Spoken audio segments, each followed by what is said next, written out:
모닝 브리핑입니다. 전거래 국내 증시는 3월 미국의 PCE 지표 발표에 안도하면서 산업재 중심의 강한 반등이 나왔던 시장이었죠. 네, 맞습니다. 특히 어제는 소외됐던 섹터가 오르는 현상이 보였는데요. 석유화학주가 오랜만에 기지개를 켰습니다. LG화학은 6% 올랐고 또 포스코홀딩스는 3% 상승을 했습니다. 네, 맞습니다. 자, 이제 우리 국내 증시는 내일 휴장을 앞두고 있고요. 목요일 날 FOMC 회의 결과가 발표됩니다. 에코프로 그룹주들의 실적 발표도 목요일 예정되어 있는 가운데 국내 증시 오늘까지 좀 야무지게 잘 반등에 성공해 주길 바라면서 모닝 브리핑 지금 바로 출발합니다. 그래도 유종의 미를 추구하는 4월입니다. 중동 지정학적 리스크와 고환율로 다사다난했던 4월을 뒤로하고 5월로 들어서는 그 길목은 분위기가 다소 차분한 모습인데요. 4월의 마지막 월요일장 전거래일 한마디, 반도체가 쉬어가자 반격에 나선 산업재입니다. 지난 금요일 발표된 미국의 3월 PCE 지표가 예상한 수준에 부합했다는 점에서 국내 증시는 안도하는 모습이 역력했고요. 우리 시간으로 금요일 아침 발표됐던 마이크로소프트와 알파벳의 실적이 서프라이즈를 기록하자 분위기는 또 급변합니다. 반등의 분위기로 바뀐 거죠. 리스크온 심리 확대는 금요일부터 월요일까지 이어졌던 모습. 다만 금요일, 월요일의 차이점을 나누자면 월요일의 증시 상승 중심에는 반도체가 아닌 산업재가 있었다는 거죠. 화학, 철강, 건설 같은 그동안 쉬어갔던 섹터들이 호실적을 발표하면서 또 원자재 가격 상승에 힘입어 시장의 원동력이 되어줬던 월요일장. 더 자세한 마감 수치와 수급 동향까지 확인해보고 오시죠. 네, 시소타기 장세가 끝이 난 걸까요? 지난 금요일에 이어서 어제도 양대지수 모두 상승 마감했는데요. 말씀해주신 대로 마이크로소프트와 알파벳 등 미국의 빅테크 기업들이 호실적을 발표했고 또 PC 물가지표의 불확실성이 해소된 것이 우리 증시에 긍정적인 영향을 줬습니다. 2차 전지와 저PBR, 전선주 등 대부분의 업종이 상승하면서 코스피와 코스닥 모두 1% 넘게 상승을 했습니다. 코스피는 1.17% 오르면서 2,687선, 코스닥 은 1.5% 오르면서 869선을 터치했습니다. 네, 그리고 어제는 외국인과 기관이 모두 기분 좋게 매수 우위를 기록을 했는데요.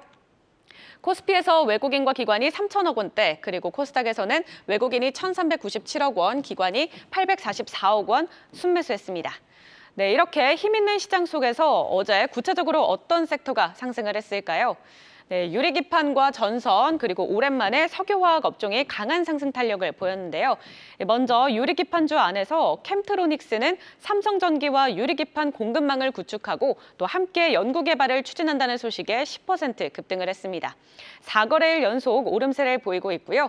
또 관련주인 YC캠은 자체 개발한 극자외선 노광 공정용 린스 제품의 글로벌 고객사 양산 라인 평가가 시작됐다는 소식이 들려왔습니다. 양산 테스트 평가가 통과되면 이르면 올해 하반기에 본격적인 양산과 공급이 가능할 것으로 기대되면서 어제 외국인의 수급이 들어오며 상한가를 기록한 모습이네요. 네, 그리고 전선주의 질주가 무섭습니다. 최근 전선업계 업황이 좋은 데다가 또 구리 가격이 2년 만에 최고가를 기록했기 때문인데요. 4거래일 연속 빨간불을 켜낸 LS 에코에너지가 어제는 상한가에 거래를 마쳤고요. 대원전선은 기관의 순매수 속에 12% 급등세 나타냈습니다. 또 어제는 그동안 소외됐던 석유화학 섹터가 오랜만에 부각이 됐는데요. 단기 저점 매수 가능 구간에 진입했다는 분석과 함께 또 SK이노베이션의 1분기 견조한 실적 발표가 영향을 미쳤습니다. 이에 따라서 하나솔루션은 13%, 대한유화는 11% 상승을 했습니다. 네, 이렇게 오늘 살펴본 섹터 중에 한 가지 섹터 자세히 알아보시죠. 네, 어제는 이렇게 그동안 소외되었던 섹터, 산업재 섹터, 철강이라든지 화학, 그리고 2차 전지 관련주들이 반등하면서 반도체 공백을 메워줬습니다. 그동안 다소 소외됐던 섹터가 고개를 들었던 하루였는데요. 자, 그럼 오늘은요, 2년간의 불황을 뒤로하고 어제는 저가 매수 매력에 고개를 들었다. 석유화학 섹터 자세히 살펴보겠습니다. 일단 전날 화학주들의 상승 배경이 되어줬던 근거 3가지를 확인해 볼까요? 다음 페이지 보시죠. 먼저 상승의 트리거가 되어줬던 근본적인 이유는 숫자였습니다. 바로 SK이노베이션의 숫자였습니다.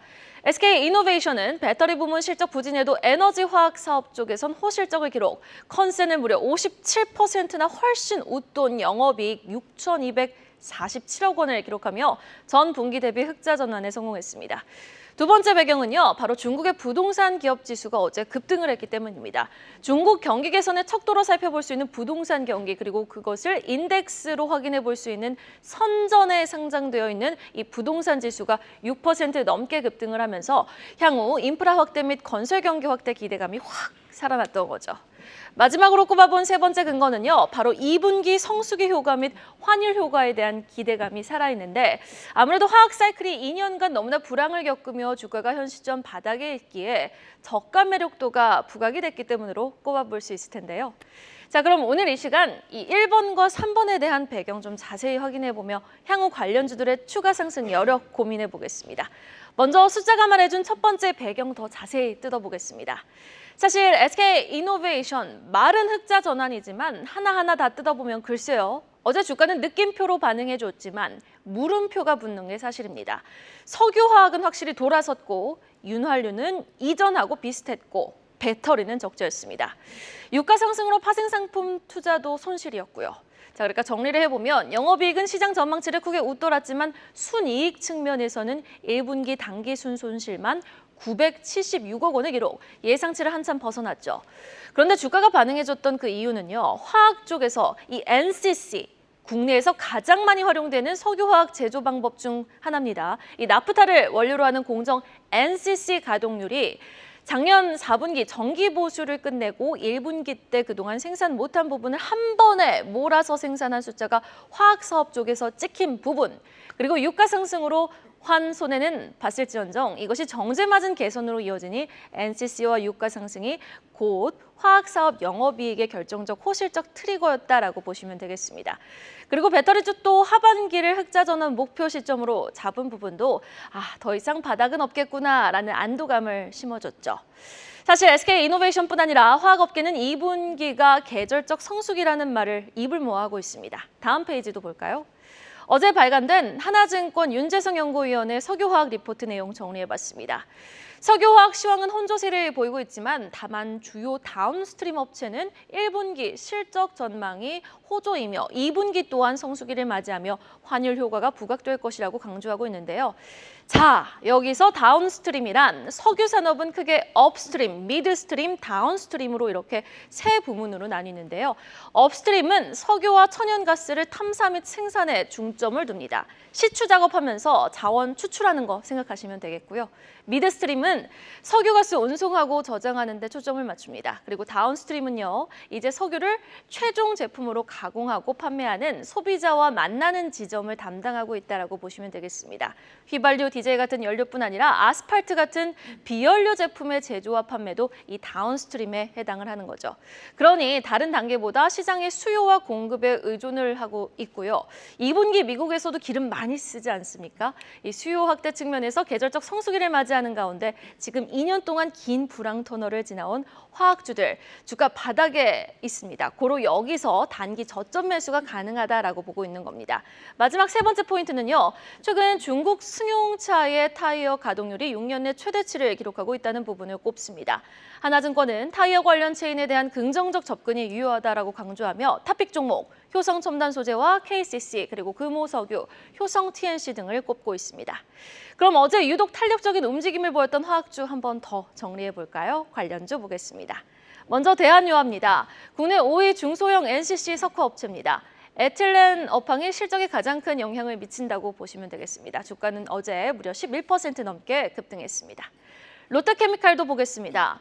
올해 흑자 전환이 기대되고 있습니다. 글로벌 에틸렌 증설 규모가 줄어들며 공급 압박 완화가 전망되는 부분이 투자 포인트로 꼽히고 있네요. 주가는 어제 바닥에서 7.7% 급등했습니다. 이어서 금호석유 보시죠. 가장 많은 매출 비중을 차지하는 쪽은 타이어와 자동차 부품에 들어가는 합성고무로 총 비중 안에서 51%를 차지하고 있습니다. 주가는 어제 7.5%나 급등했습니다. 마지막으로 효성화학 보겠습니다. 2분기 적자폭은 확대될 전망으로 증권가에선 다소 부정적으로 바라보고 있는데요. 일단 효성그룹주의 분할 재상장 예비 심사가 통과된 만큼 펀더멘털뿐 아니라 그룹사 관련 이슈도 주가를 움직일 요소로 꼽힐 수 있는 기업입니다. 어제 주가는 바닥에서 6.5% 정도 올랐습니다. 자세히 뜯어보면 여전히 시간이 필요하겠다 느껴지지만 주가는 지난 3년간 너무나 소외되어 있었던 석유화학 섹터, 저가 매력도 측면에선 기업별 매력도가 높은 곳을 선별해 공부해 볼 필요가 있지 않을까요? 자, 그럼 계속해서 장 마감 이후 나온 공시와 주요 일정까지 확인해 보고 오시죠. 네, 장 마감 후 나온 공시 자세히 전해드리도록 하겠습니다.